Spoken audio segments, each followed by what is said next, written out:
बिस्मिल्लाहिर्रहमानिर्रहीम। अगर आप कुरान के 2 हिस्सों पर कंफ्यूज हैं तो मेरी ये वीडियो पहले देख लें। अगर आप देख समझ चुके हैं तो आगे बढ़ते हैं। सबसे पहले ज़हन में रखें कि ये कलाम खालिक हकीकी का है, किसी मखलूक का नहीं, जो आयात जली और आयात खफी पर मुश्तमल प्यारे आका सल्लल्लाहु अलैहि वसल्लम के कल्ब मुबारक पर नाजिल किया गया है। अल्लाह पाक ने निज़ाम कायनात को ज़ाहरी और गैबी 2 हिस्सों में तकसीम कर रखा है जो उसकी हिकमत का हिस्सा है, और खुद अल्लाह पाक ने अपनी ज़ात के बारे में फरमा दिया कि वो ज़ाहिर में भी मौजूद है, वो बातिन में भी मौजूद है। इसी तरह कुरान को भी 2 हिस्सों में रखा गया। क्यों रखा गया ये सुन लें।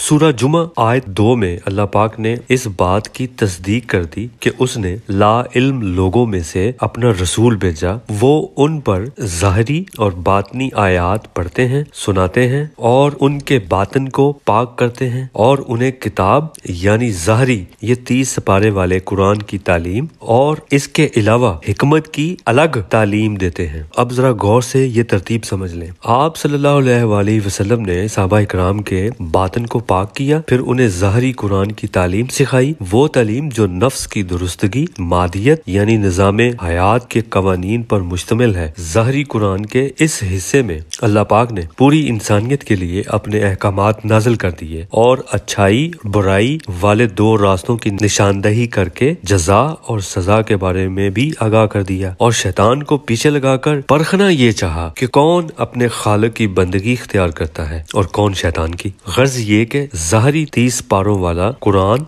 नफ्स की गलाजतों से खुद को पाक करने के लिए मुख्तस किया गया, और बातनी लिहाज से पाक होने के बाद हिकमत की बाकायदा तालीम शुरू होती है, और हिकमत का ताल्लुक निज़ाम बातन से है, गैब से है। इल्म हिकमत के मजीद आगे कई उन्वान हैं। इस नुक्ता पर इकबाल ने कहा है कि सितारों से आगे जहां और भी है। हिकमत आम नापाक बातन वालों के अजहान से बालातर है, उसकी अता पाकों और खासों को नसीब होती है जो ज़ाहरी कुरान की मुकम्मल पैरवी के बाद बातनी कुरान की तालीम के लिए अहल हो जाते हैं, जिसे मकनून कर दिया गया है। और इस आयत में इसलिए फरमा दिया गया कि उस कुरान को यानी कुरान के पोशीदा हिस्से को, मकनूनी हिस्से को सिर्फ पाक लोग ही छू सकते हैं। अब जरा एक लाइन में समझ लें कि इंसान भी 2 हिस्सों में है। एक ज़ाहरी जिस्म जो नफ्स के इख्तियार में दे दिया गया, जबकि इंसान के कल्ब में मौजूद बातनी ताकतों और उसकी रूह का ताल्लुक अल्लाह की फितरत से है। वो फितरत जो अल्लाह पाक ने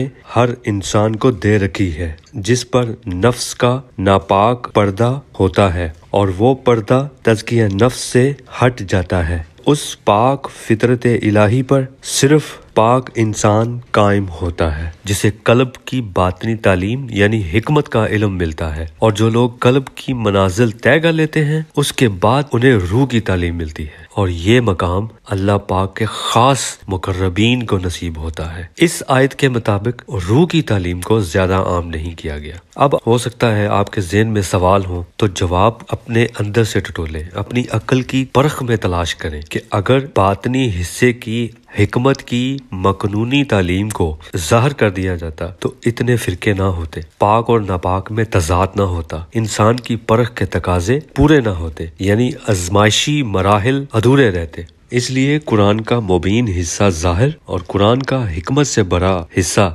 मकनून रख दिया गया, और हिकमत की बड़ाई इस आयत में दर्ज है। हिकमत वो ऐनक है जिससे वो नजर आता है जो ज़ाहरी आंख वाले को नहीं आता। और ये भी जान लें कि ज़ाहरी शरीयत और तरीकत ज़ाहरी कुरान का हिस्सा है, और बातनी शरीयत, तरीकत और हिकमत कुरान के मकनूनी हिस्से में दर्ज है। उम्मीद है आप कुछ समझ गए होंगे, और अगर कोई तिश्नगी बाकी है तो इल्म से खुद तहकीक कर ले। अल्लाह पाक हमारी कमी बेशी माफ फरमाए। आमीन। अस्सलामु अलैकुम व रहमतुल्लाहि व बरकातुहू।